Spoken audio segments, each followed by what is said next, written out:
Well, good morning. It's really a pleasure to be here at this conference.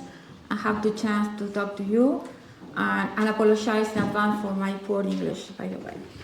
I'm going to present some advances we have in my country, Uruguay. This is the people who work with me. Quickly. Santiago, Roland, it's missing a photograph, sorry. Valentina, Pezano, an astronomer working with me in the science physics group at the Central University at Reichmann, the University of Uruguay. But also there's another people like Florencia, who is focusing on biodiversity, and very helpful with measures with dark sky. Also, Andrés Olivera is also he studied chronobiologist. So I try to say that it's an interdisciplinary team that we formed in the last years to address this issue of light pollution in Uruguay.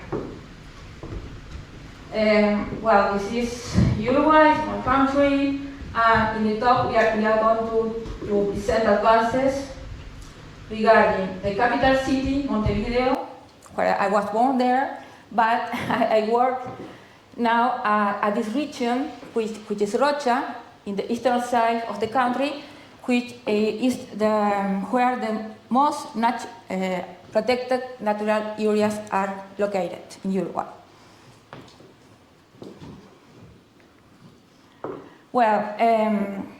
This is a project, an agreement between the Montevideo city government and the University of the Republic through my institution, and also with the Faculty of Science of the same university. Here at CURE, we focus on the night skies and colleagues from faculty on biodiversity. This is the first collaborative study between the academia, the scientists, and public entities like the city government.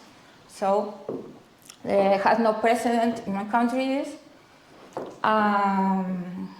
to analyze specifically the impact of the transition to LED lighting on the night sky and biodiversity in Montevideo. This is a photograph taken from the International Space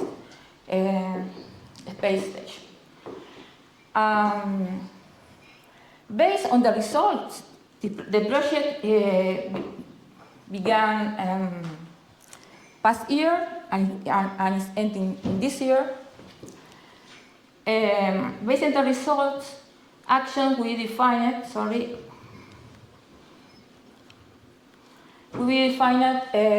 according to three possible scenarios. Yes, one ideal scenario and a realistic one, and inertia, nothing changes. So, what actions can be taken in each one of the three scenarios?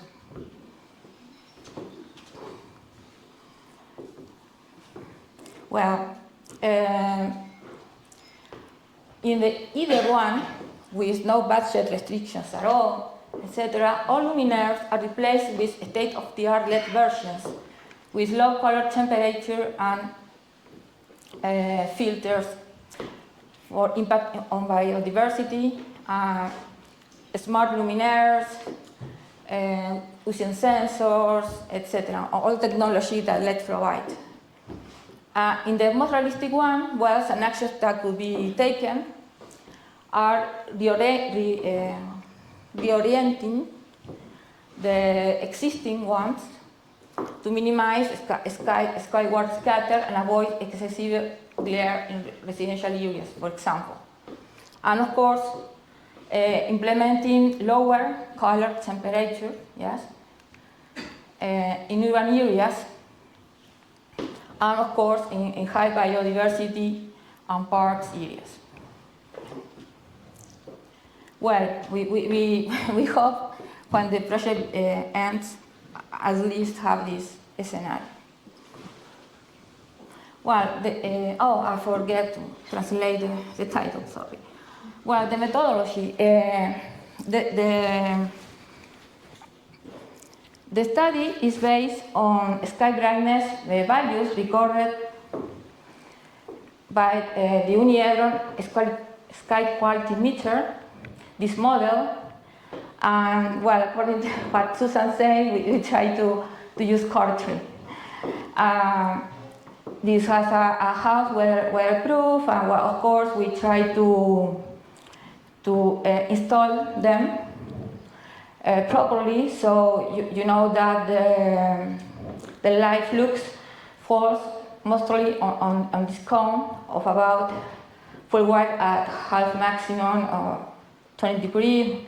So it is designed to use in high polluted areas. Each photometer remains at each location. I want to show you a map of Montevideo for about 2 months. So in this way we can have at least 2 illumination periods and then move to another point. And some points we repeated in order to study the effects of the change of the seasons.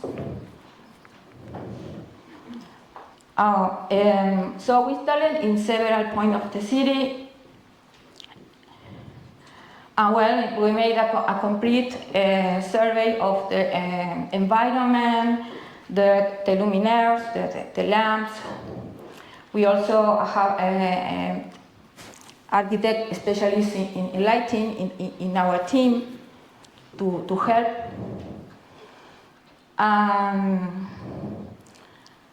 Well, as I said before, we started with the collection of scientific data in March last year.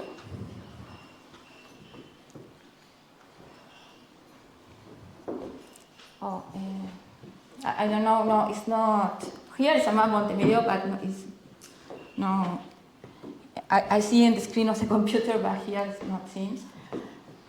Sorry, Montevideo is divided in areas, we call municipalities. Well, for each one, we have statistics about what kind of luminaire are installed, if they are, for example, sodium, lead, or, well, mercury, or whatnot.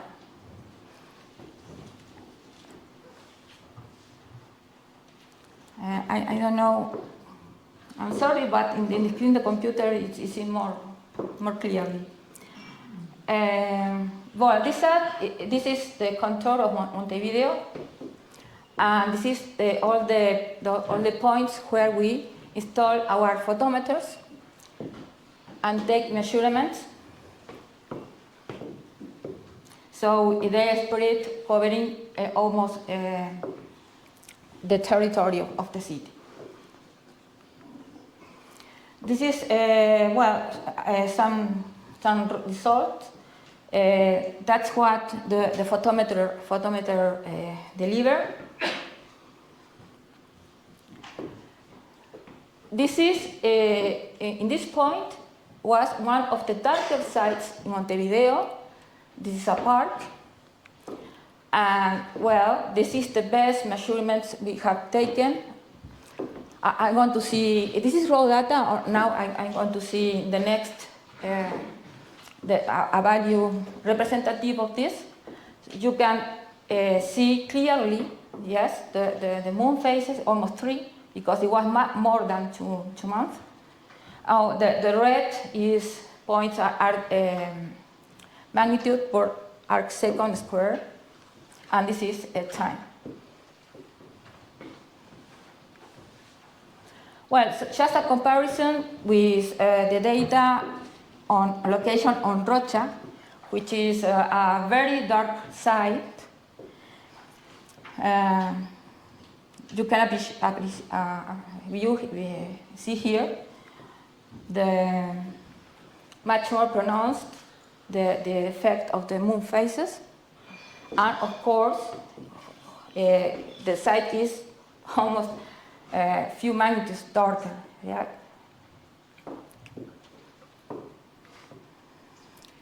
So for each set of data from each location, we extract and process. So we adjust an envelope, inferior envelope, and extract a mean value by a 1 sigma clipping algorithm, and then we plug here all the values obtained. It's missing the last 4 locations. It's still in progress, but here you have from 19.5, the most darker, to around 70. And we plot against the radiance from the Bouvier satellite and see a correlation must be. Well, just to finish this part, the next what we are doing is to complement the sky quality meter measures with radiance from the satellite with the objective of have a comparison, because we can obtain time series, right? And compare to values obtained after the change the government of Montevideo did, because they replaced the old luminaire by LED, right? So we want to evaluate the impact of that change. Well, this is going to, we hope, to result in a regulation and to have a regulation to mitigate the effect of light pollution. And well, now we move to Rocha, where I work and live, and we form a group of researchers and also astrotourism workers, and present at the departmental government of Rocha last year a proposal of normative. And to finish, we also do the same that we did in Montevideo in protected natural areas in Rocha. And the last one, we after the few years, we are looking for a site to fulfill the requirements for a dark sky reserve or so. And finally, we find a place, which is this. And have very close to my university, so that is great. We are performing measurements right now. Well, this is, we have an astrophotographer, a professional in our team. And this is a photo from him for the potential site for dark sky reserve in Europe. Thank you very much.